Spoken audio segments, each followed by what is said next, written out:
Bonjour, donc vous n'êtes pas sans savoir qu'en bas du Hainaut, on a plusieurs types de sols bien différents. On a tout d'abord la fagne famelle, au niveau de Beaumont, Civry-Rance, qui arrive à Chimay. Cette fagne famenne est sous-divisée avec une sous-région agrogéographique qu'on appelle la calestienne. Rappelez-vous, la calestienne, c'est la fine bande calcaire qui traverse la Wallonie d'est en ouest et qui fait maximum 20 km de large. Et enfin, on va avoir tout ce qui est l'Ardenne. Alors en fagne famenne, on a essentiellement du schiste. Du schiste, vous pouvez en voir juste ici, avec de l'argile. En calestienne, on a de la roche calcaire.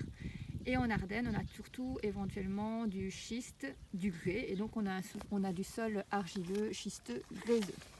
Alors on a vu ensemble qu'il existait différents types de roches. On peut avoir ce qu'on appelle des roches volcaniques. Alors rappelez-vous, les roches volcaniques sont des roches magmatiques qui arrivent en surface lors d'une éruption et qui au contact de l'atmosphère ou de l'eau se refroidissent très rapidement. Alors est-ce qu'on a des roches volcaniques en région wallonne? Vous vous doutez bien que non, ou elles sont vraiment très très rares, on n'a pas de volcan chez nous. Et on retrouve essentiellement parmi ces roches tout ce qui est du basalte et du granit.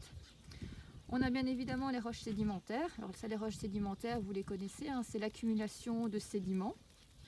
Alors par exemple en calestienne, ce sont bien des roches sédimentaires car on a une accumulation de sédiments marins. Rappelez-vous, je vous ai expliqué qu'avant il y avait une mer chaude, la mer chaude s'est enlevée.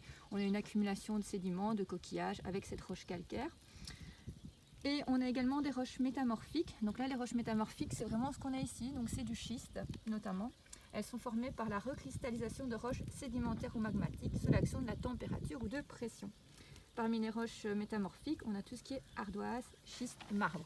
Donc ici, je voulais vous montrer vraiment le schiste. Donc le schiste, on a plutôt une structure lamellaire. Et là même, on parle même d'agèse.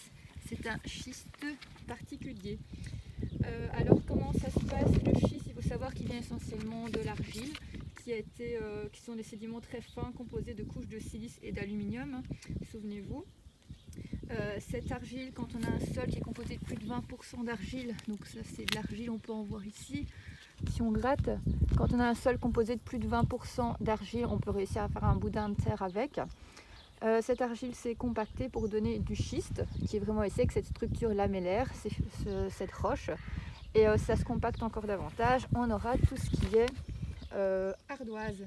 Donc si je veux vous donner quelques exemples de roches volcaniques, tout ce qui est basalte, granit. Quelques exemples de roches métamorphiques, on a l'ardoise, le schiste, le marbre, rappelez-vous, du côté de Reims, on a un marbre très connu, un marbre rouge, qu'on trouve même jusqu'à Versailles. Et dans tout ce qui est roches sédimentaires, on a la houille, on a le grès, l'argile et le calcaire. Donc chez nous, en roche sédimentaire, on a essentiellement grès, argile, calcaire. En roche volcanique, on n'en a pas vraiment. Et en roche métamorphique,